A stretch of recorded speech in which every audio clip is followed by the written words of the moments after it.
What up, boys? It's Gaz, and welcome to the Warframe video. So today we're going over Helminth Harrow. And yeah, I'm sorry I forgot the upload yesterday. I didn't really forget it. I was just feeling sick and had to work as well, so it just did end up happening. So that might end up happening every here and there, to be honest, going forward, since I'm working more hours and yeah, I'm just going to try to make sure the videos that do go out are more important and exciting than just some of the random ones we probably had a couple months ago that were super not exciting, like how to do MR9 test. Yeah. All right, so let's get into it. First off, check out that Twitch channel if you've not already. And yeah, let's get into it. So we are going to be going over Helminth Harrow. There's a couple... I already did a Helminth Harrow video a couple weeks ago, but Harrow was not the main focus of that video. So the main thing we're going to be doing here is we're going to be going over Breach Surge, which is the ability that comes from Wisp. And we're also going to be using Harrow's third ability, Condemn, I think it's called, or Penance, or something like that. Alright, so the good thing about Wisp Breach Surge is that when you get a kill with it, it fires off a ghost. And that ghost will also go for headshots. And that ghost getting headshots also counts for Harrow's passive, not his passive, his 3. Or if you get a kill with a headshot from his 3, it will do 4 times the amount of energy restore if it did. If it was a body shot, 26 energy, headshot, 106. So you can get like too much energy pretty much with Breach Surge, and you don't even need to go for body shots, or for headshots really. Like you can kill them with a melee weapon, and the ghost will go to somebody else. Something else to keep in mind if you're using Breach Surge on Harrow, that your teammates also can proc those ghosts, and they will count as your kills for Breach Surge. Here's a quick display of that. So we've got a Mesa coming on in here. Now, I don't think Mesa's 4...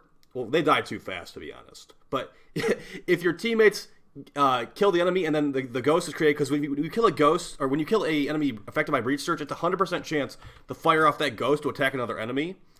And when you don't, on hit, it's like, with this build, it's a 48% chance. So, right there, see, your teammates can basically give you themselves energy by killing stuff, the way the Harrow probably should work in the first place. So, here's how much power strength we have on our Harrow build. Enough to get a 4.8 damage multiplier when the ghost attacks something. 48% chance that the ghost will be procced when we don't kill an enemy. We got 360 shields per hit from our 1, which is really nice, like a full shield and like 2 enemy hits.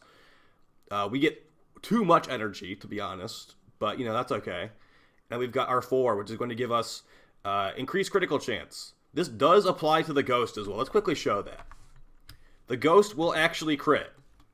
So let's see if we can get this to work here.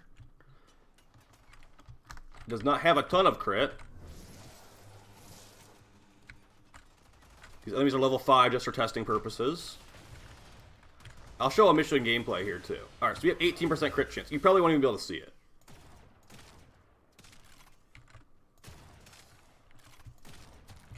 Well, it does work. Sometimes the ghosts just go off in random directions. So, yeah, it's really good with Harrow. Really, really good. Let's bump up the enemy level a little bit to 100. By a little bit, I mean let's multiply it by 20.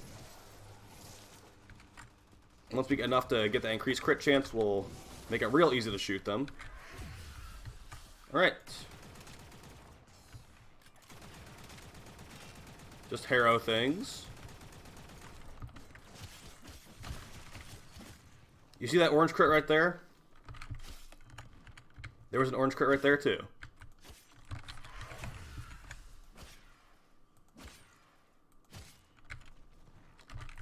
Okay, so yeah, I don't know if it actually has a crit multiplier, but it can definitely orange crit. It can red crit too, but I'm not exactly sure what the situation is there. So, here's the build we're using. Now, natural talent I consider very important on this build, and that's because Breach Surge's cast animation is pretty long. Harrow's third ability, if you have natural talent, you basically drain energy to get it boosted up higher faster. His 4 has a long cast animation. You're casting lots of abilities with Harrow, so I consider natural talent very important. Also notice we have Prime Sure-Footed on here. If you don't want to use something that is the Huva Nucor for Condition Overload procking, you probably are going to want to use this. That'll be a video in the near future. Basically the Zocti, the Cyanex, basically the other 2 good CO procker weapons stagger you. So you got to be careful with that and run Prime Sure-Footed. Rolling Guard is great for endurance runs. Basically you can use this to get into invincibility. Use your 1 to get your shield back. Gives you a couple seconds of invincibility there if your shield broken. Then we've got Prime Flow, so we can put more energy into our big Thurible is what it's called. And then we've got Blind Rage as well, which is going to basically make it where our power strength is really high, so we can get like hundreds of energy per kill with Thurible fully stacked up. And then the rest is basically range for Breach Surge, range for our Thurible, because this does increase. This is increased with range. We took off his 2 because I don't really use his 2 too often, except for on the Pillage build. We have a Pillage build. I think that this is better than Pillage personally, but you know, Pillage is also really good. They're different things. As you can see, we kept Condemn here, and we've removed 2, so we're still getting our shields back one way or the other. And Pillage is easier to get shields back with, in my opinion, and it also removes enemy armor. But this also will stun them too, which has its own value to it. So the rest is duration and strength and range. And then we have the Arcane Zone. You don't actually need Arcane Energize on Harrow because, like, I'll show on the gameplay when we hop in there real quick. You have too much energy. I wish there was a use for all this energy. As you see right here, 414 energy from a headshot kill. I'm not even using Breach Surge right now. Breach Surge is good when you're surrounded. Also, you can use it to like stun all the enemies in the area to get some time to cast your 3 to recharge that. As you can see, like 3 kills were full energy. This also works for our teammates, like I said. So yeah, this is supposed to just be a display of the Zocti and how it works, but yeah. We'll do that in another video. So there you go. Got a headshot kill there. Look at how much that is, like thousands of energy. So if my teammates were near me, they would be full energy. And you can honestly form with this differently too, to get some more range on the build. I think I could actually take off Augur Secrets and put Overextended there, but that does make it where I'm not getting like 100 energy from a full cast. But that would make the Breach Surge cover a much larger area. So keep that in mind. It's up to you. You could go more range. This was working out great for me. But yeah, your teammates are guaranteed to get the energy restore if you have Overextended on here. It will be a lower energy restore, of course. But, you know, see what works for you. As you see right there, we ran into a Nullifier bubble, so they took away our abilities we had channeled up. That's a big problem with Harrow, so keep an eye on that one. And yeah, I could definitely highly recommend this to you guys. Breach Surge actually works really well on, like, most frames in the game. I think there's like maybe 1 or 2. No, I think every frame in the game actually benefits pretty well from Breach Surge, to be honest. So, Breach Surge, Pillage, probably Roar, like those 3, you can use that on pretty much anything. Like it's basically hot sauce. You can put it on anything, dude. But yeah, I'd say that this one's really, really nice. A nice stun for everybody. Those ghosts do some good work, and especially for the synergy with Harrow's 3 is nice. I do like that. Like I said, it's a little bit energy overkill. There's nothing in the game that requires this much energy. At least that is used in this certain circumstance. So, you know, maybe give it a shot if you thought it was interesting. I'll see you tomorrow in a video.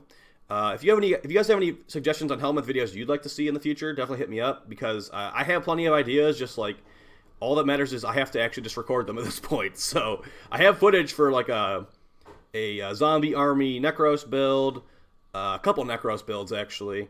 I've got one for Korra, and a couple other frames too. So just gotta get around to recording them. So I will see you guys next time. I got a day off tomorrow. There will be a stream tomorrow and a video tomorrow. So keep an eye on that stuff. Thanks for sticking with me.